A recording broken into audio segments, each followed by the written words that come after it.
Oke, halo Sobat Sehat, jumpa lagi dengan saya Dr. Sung. Nah, pada video kali ini saya mau ngambil topik yaitu tentang obat corona. Eits, jangan mikir macam-macam dulu, tonton videonya sampai selesai.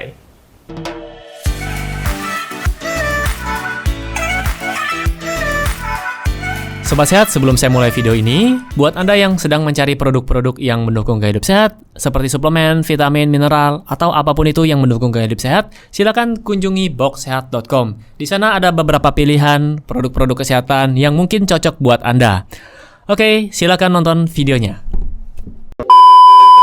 Oke Sobat Sehat, jadi saya mendapatkan banyak sekali pertanyaan dari pasien yang datang langsung ke praktekan ataupun lewat DM. Walaupun tidak semuanya saya baca ya. Banyak nanya, dok, emangnya corona tidak ada obatnya? Emangnya corona tidak ada vaksinnya? Kapan ditemukan vaksinnya? Jawabannya adalah saya tidak tahu. Jujur aja saya tidak tahu karena saya cuma dokter yang buka praktek, bukan peneliti, bukan yang meneliti obat corona. Tapi saya bisa membagikan informasi ini buat Anda semua. Jadi akhir-akhir ini saya baca berita tentang obat corona dan ada beberapa berita yang saya baca dan saya pilih satu yang bisa saya bagikan ke Anda semua karena menurut saya mungkin ini lebih mudah dicerna dan dapat saya bagikan buat Anda. Nah, jadi di sini sumber beritanya tentang obat corona yaitu remdesivir. Nah, di sini saya ambil dari thejakartapost.com. Nanti saya kasih linknya di bawah ini, Anda bisa baca sendiri di sana. Dan buat Anda yang punya atau yang mendapatkan berita lain tentang obat corona, silakan share di bawah ini. Silakan komen di bawah. Karena yang saya ambil ini adalah salah satu sumber berita, ya. Ini saya akan bacakan buat Anda semua, memang dalam bentuk bahasa Inggris, tapi saya akan coba translate buat Anda. Apakah remdesivir adalah obat ajaib untuk menyembuhkan coronavirus? Jadi, jangan terlalu dianggap serius.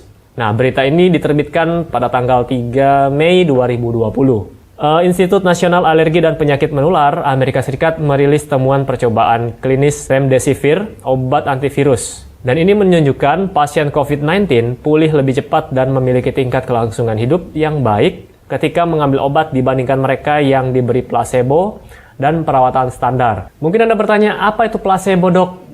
Gimana cara jelasinnya ya? Cara jelasinnya adalah mungkin saya bisa bilang obat kosong atau bisa dibilang palsu untuk mengontrol efek dari pengharapan. Nah, kurang lebih seperti itu. Jadi obat kosong, jadi tidak punya efek terapi apapun. Oke, kemudian saya lanjutkan. Tetapi ini hanyalah hasil awal dari satu penelitian. Percobaan manusia lainnya belum menunjukkan hasil yang serupa. Uji coba lebih lanjut sedang dilakukan dan akan lebih jelas menunjukkan apakah remdesivir ini adalah pengobatan yang sesuai dan efektif untuk COVID-19. Pertanyaannya adalah, apa itu remdesivir? Nah, remdesivir ini adalah obat antivirus yang dikembangkan oleh Gilead Sciences. Ya. Awalnya dikembangkan sebagai pengobatan untuk Ebola. Nah, kemudian remdesivir ini meniru bahan alami yang disebut adenosin, DNA, dan RNA. Jadi setelah pengobatan diaktifkan dalam tubuh, ia bekerja dengan memblokir jenis enzim yang disebut polimerase yang diperlukan untuk membuat DNA dan RNA. Jadi ketika enzim tersebut diblokir, virus tidak dapat membuat salinannya sendiri, jadi tidak bisa mereplikasi dan membatasi perkembangan gejala dan penyebaran penyakit. Saya lanjutkan lagi, perlu dicatat bahwa tidak ada obat yang sepenuhnya aman.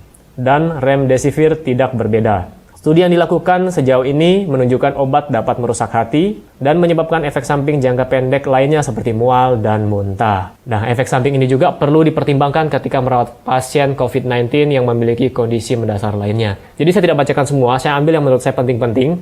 Dan buat Anda yang mau baca penuh, silakan nanti saya bagikan di bawah ya. Oke, saya teruskan. Di berita ini juga ditulis pasien dewasa yang dirawat di rumah sakit dengan COVID-19 diberikan suntikan remdesivir setiap hari.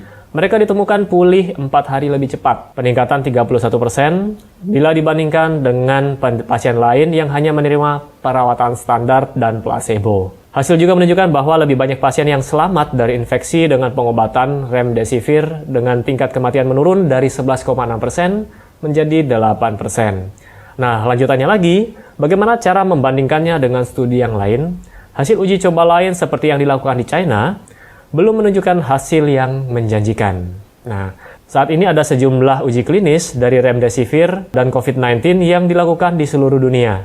Jadi kita menunggu data untuk mengetahui dengan pasti apakah obat ini seefektif yang kita butuhkan. Oke, jadi ini berita yang saya bacakan buat Anda. Jadi kalau Anda nanya obatnya gimana, nah ini beritanya salah satu berita ya. Mungkin kalau Anda punya berita-berita yang lain, bisa silakan komen di bawah ini. Saya berharap ini merupakan awal yang baik buat kita semua. Dengan adanya berita seperti ini berarti dilakukannya penelitian-penelitian terus untuk mencari obat corona. Nah, bagaimana menurut pendapat Anda? Saya kembalikan ke Anda semua yang mendengarkan info ini. Silakan komen di bawah pendapat Anda semua dan sampai ketemu di video saya yang selanjutnya. Oke, salam hebat luar biasa.